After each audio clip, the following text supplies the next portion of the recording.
అనకాపల్లి జిల్లాలో అవినీతి నిరోధక శాఖ అధికారుల వేటలో వీఆర్ఓ చిక్కాడు.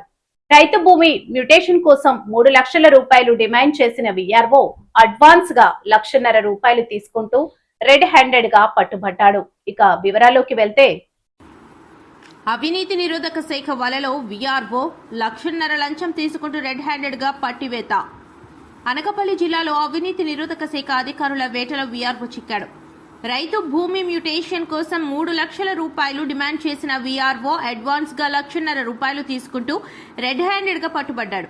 వివరాల్లోకి వెళితే అనకాపల్లి జిల్లా బుచ్చయ్యపేట మండలం పి భీమవరం గ్రామానికి చెందిన వీఆర్ఓ పోతల శంకర్రావు ఒక రైతుకు చెందిన 3 ఎకరాల భూమి రీసర్వేలో వేరొకరి పేరుతో నమోదైందని సరిచేయడానికి 3 లక్షల రూపాయలు కావాలని డిమాండ్ చేశాడు. ముందుగా ₹1,50,000 అడ్వాన్స్ గా ఇవ్వాలని ఒత్తిడి తెచ్చినట్లు సమాచారం. దీంతో బాధిత రైతు అవినీతి నిరోధక శాఖ అధికారులను ఆశ్రయించాడు.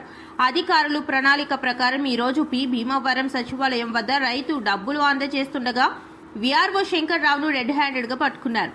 ఈ దాడిలో డీఎస్పీలు హర్షిత, రమణమూర్తి మరియు సిబ్బంది పాల్గొన్నారు.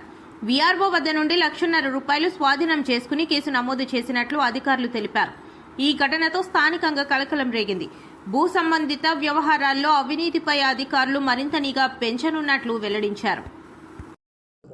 మన యాంటీ కరప్షన్ బ్యూరో తరఫున హర్షిత నిన్నే డిఎస్పీని, తర్వాత రమణమూర్తి డిఎస్పీ గారు ఈరోజు ఒక ట్రాప్ జరిగింది. పి భీమవరం అన్న సచివాలయంలో పనిచేస్తున్నటువంటి ఒక వీఆర్ఓ, ఈ బుచ్చయ్యపేట మండల్కి చెందిన వీఆర్ఓ అండి. ఆయన పి భీమవరంకి సంబంధించిన సచివాలయంలో ఉన్న ఒక ల్యాండ్ ఓనర్ దగ్గర నుంచి ఆ ల్యాండ్ని మ్యూటేషన్ చేసి దానిలో ల్యాండ్ పార్సల్ మ్యాప్ ఎల్పిఎంకి గాను అతని ఒక 2.5 ఏకర్స్కి గాను ₹1,50,000 డబ్బులు ఇస్తే పని అవుతుంది అని చెప్పి డిమాండ్ చేశారు. సో ఈరోజు అది మాకు రెడ్ హ్యాండెడ్గా ఏసీబీ వారు వచ్చి పట్టుకున్నామండి. Thank you very much.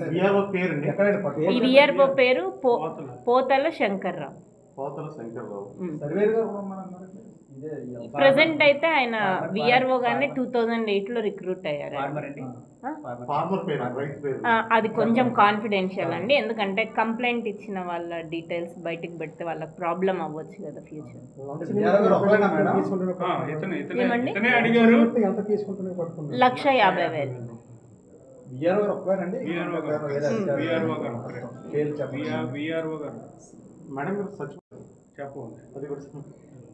అంటే వాళ్ళకి ఇబ్బంది అవుతుంది.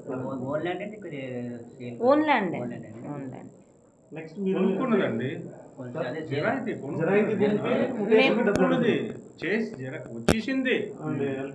వచ్చేసింది, ఆయనకి అన్ని వచ్చేసింది. మళ్ళీ రీసర్వే అని పెట్టారు కదా, అందులో మళ్ళీ పాతోడ పేరు మీదకి ఎక్కించాడు మహానుభావుడు.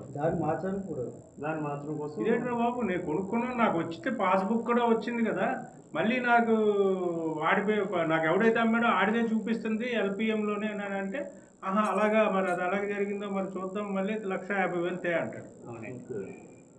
అర్థమైందా మీకు? ఇది అన్యాయం కదా. ఇదండి. సో ఇందు మూలంగా మీ అందరికీ మీ ద్వారా తెలియజేయాల్సింది,